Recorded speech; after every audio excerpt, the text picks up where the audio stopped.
দর্শক, উপদেষ্টা মাননীয় ফারুকী মহোদয় জানিয়েছেন ৫ আগস্ট সরকারি ছুটির ব্যাপারে প্রাথমিক সিদ্ধান্ত হয়েছে তাদের। প্রাথমিক সিদ্ধান্ত যখন হয়েছে তখন মাধ্যমিক হবে, উচ্চ মাধ্যমিক হবে, উচ্চ পর্যায়ের হবে, অতি অতি অতি উচ্চ পর্যায়ের সিদ্ধান্ত হবে এবং এটা সরকারি ছুটি হিসাবে ডিক্লেয়ার হয়ে যাবে। কারণ ক্ষমতা আপনাদের হাতে। আপনারা কোন দিনকে ছুটি দেবেন, কোন দিনকে ছুটি দেবেন না সে সিদ্ধান্ত আপনাদের একান্তই ব্যক্তিগত এবং চাইলেই আপনারা সেটা করতে পারেন। ওই যে হীরক রাজার দেশে একটা সংলাপ আছে, লগ্ন তো সম্রাটের হাতে, পঞ্জে কাকি বলে, কি এসে যায় তাতে। ক্ষমতা যখন আপনাদের হাতে তখন আপনারা ৫ আগস্টকেও দিতে পারেন, টানা আরও কয়েকদিনকে দিতে পারেন। এইবার ঈদের ছুটি দিয়ে যেমনটি করলেন, ঈদের আগে ২ দিন আগ থেকে ছুটি শুরু হলো, ঈদের পরে টানা অনেক দিন ছুটি দিয়ে একেবারে একটা অচল অবস্থা করলেন। যাওয়ার সময় মানুষের ভোগান্তির শেষ থাকলো না, সেই বিষয়টি আপনারা একবারও খেয়াল করতে পারলেন না যে এই ছুটিটা যেহেতু লম্বা সময় দেওয়া হচ্ছে তো ভাগ ভাগ করে দেওয়া হোক, যে ঈদের আগে ৫ দিন, ঈদের পরে ৫ দিন, মানুষ যেন নির্বিঘ্নে বাড়ি যেতে পারে এবং নির্বিঘ্নে ফিরে আসতে পারে। গড় হিসেবে আমরা জানি যে আসলে এই দেশের মানুষ এই গড় বুদ্ধির লেভেলের চাইতে একটু কম। কিন্তু আপনাদের দেখলে মনে হয় যে আপনাদের বুদ্ধি আসলে আরও কম।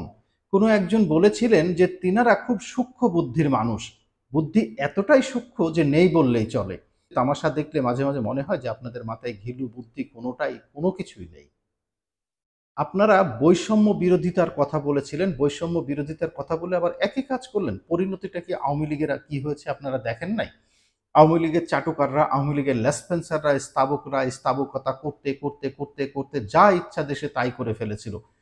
যদি একটা কথাই বলি যে ১৭ই মার্চ সরকারি ছুটি দিয়েছিল বঙ্গবন্ধুর জন্মদিনে। এটার কি যুক্তিকতা ছিল আমি জানি না। কোন যুক্তিতে এই ছুটিটা তারা নির্ধারণ করলো সেটিও জানা নেই। আপনারা আসলেন, বাতিল করলেন এবং ১৫ই আগস্টের ছুটিও আপনারা বাতিল করলেন।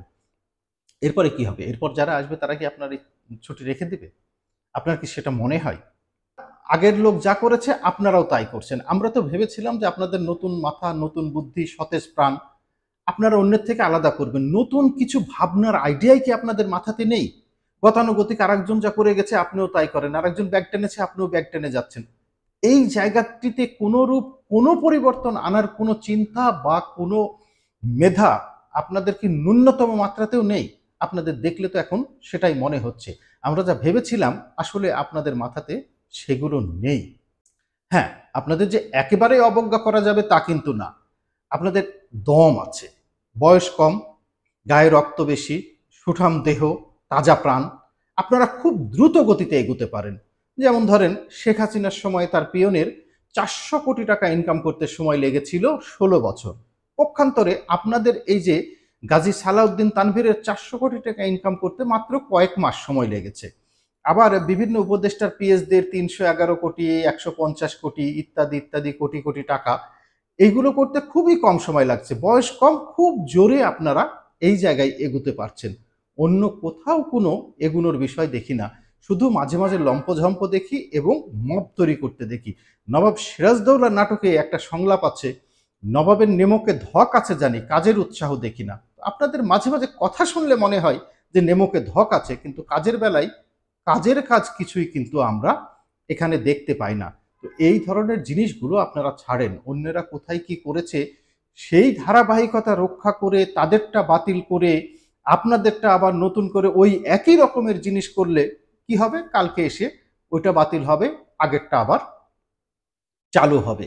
মাঝখান থেকে ভোগান্তি হবে জনগণের। জনগণের কাছে যে এক ধরনের গ্রহণযোগ্যতা আপনাদের তৈরি হতে যাচ্ছিল বা আরো হতে পারত, সেটা কিন্তু দিনকে দিন নিচে নামতে নামতে নামতে নামতে একেবারে তলানিতে গিয়ে ঠেকেছে। ভোট দিয়ে দেখেন যে জনগণের সাথে আপনাদের দূরত্ব কত দূর, আপনাদের জনগণ আদৌ চায় কিনা, কোন সিটে আপনাদের জামানত ফিরে কিনা। ধন্যবাদ।